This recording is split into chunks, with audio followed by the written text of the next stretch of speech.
When we talk about making sure your team hits its target, whether that's for business or sales or sports or whatever it might be, there's three components that we're covering in this little block. The first one we talked about was being that thermostat and not the thermometer. The one we're going to cover tomorrow is going to talk about essentially how to make sure the rest of your team is also doing that. But today, we're really going to talk about how to make sure your team members hit their target. Now, there is one other side. If you are in that sort of player coach role where you're also responsible for the results, let's say you're a team captain or you're also making sales, the most important thing that you can do is set the pace. And as we talked about in 60 verse 100, making sure that you're setting a high benchmark for what people can compare themselves to. But if you're doing that or if you're not doing that, you still need to make sure that your teammates are performing too. So let's dive into how to do that. Now, making sure your teammates perform, the worst thing that you can do is rely solely on you being able to help them physically. We talked a little bit in the building belief section about handlebarring, about helping people get good and not needing you, almost like a bike rider that's learning to ride their bike without handlebars, without using the handlebars. Well, you don't always want to lean on that. Now, if you are working with somebody, you're more than welcome to do that if it's feasible and if it doesn't detract from the big picture. But what you really want to be able to do is essentially manage from afar, making sure your team can perform without you there. There's one thing you really need to get your head around if you want to be able to manage or lead at scale. Because if you're leading a small team and all you ever want to do is lead a small team, by all means, just handlebar everybody and help and be the micromanager that everyone can rely on when things go wrong. But if you want to scale out past that, you're going to need to master this next skill. There's an old saying that I really like. It says, if you can't measure it, you can't manage it.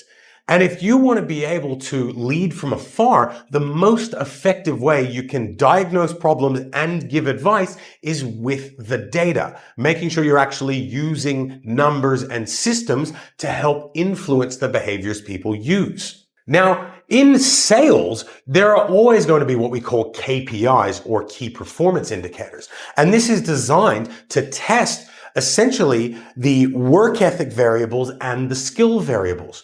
So for instance, if I'm doing door to door, I'm going to be tracking how many doors I do, how many people answer the door, so your contacts, how many of those people I actually get a full presentation on, how many of those people turn into a form, and then how many of those convert into a sale. Now, there are other things that you can measure as well, like how many times did you objection handle that customer, or how many people were home, or whatever it might be, but tracking those numbers from the work ethic all the way down. So the biggest number first, and then your lowest number last. Ideally, ending in a conversion, you're going to be able to measure what skills your people need. Likewise, if it's in calls, it might be something like calls made, full conversations, full pitches done, whatever it might be. Same if it's kiosk sales or in a booth, it's how many stops you made, whatever it might be. There's always a metric, and that applies to other parts of business too. If people, it might be call time for a customer service role, or it might be units assembled for an assembly line. Using those KPIs or those numbers is really important. But then how do we use those numbers? Well, the most important concept you need to understand about helping people execute is them buying in on the fact that the numbers actually work. So the most important thing you need to do when measuring or managing with measurements is to make sure they understand why the numbers are important and holding that frame. A lot of the time people will try and say, no, it's not that, it's over here. And you have to be able to, just like a good sale, bring them back to the idea that no, the answer is in the numbers. The upside is if you get people focused on the numbers, you also then get to hack into the law of averages, where you can say, well, what are your law of averages? What's your conversion rate? Well, you're only on 10 pitches. And on average, it takes you 10 pitches to get a sale. So get another 10 pitches and you should end up on 2 sales. So you can measure with the law of averages and manage accordingly there, or you can read the numbers. Now, reading the numbers for your endeavor, whatever it might be, if it's sales or business or whatever type of business you're in, or even if it's in some sort of team or whatever it might be, that's going to be something you probably already know how to do. And I don't want to take 45 minutes going through all the various ways you can read numbers and stats in different things. But there is one skill that I'd love you to get your head around, and it's called Michael's secret stuff. So the idea is that when you're explaining through the numbers what somebody needs to work on, you need to do it in a way that genuinely makes them feel like that's the only thing they need to do to succeed. And the analogy is from Space Jam. So if you haven't seen Space Jam, just like what we were talking about with Hercules and Disney, I'm sorry your childhood sucked. Go watch it. You can even pause this video, go watch Space Jam, and then come back and watch the video. You won't regret it. But in the movie, the Looney Tunes and Michael Jordan, they're getting beaten really badly by the Monstars, the bad guys. And at halftime, they're all downtrodden and defeated, and Bugs Bunny has this really clever idea to grab a bottle of Gatorade or whatever it might be, puts a Post-it note on it that says Michael's secret stuff, and he drinks it and pretends it's like this magical steroid that gets everyone good. And so he drinks and goes, Michael, why were you hiding this stuff from us? Glug, glug, glug.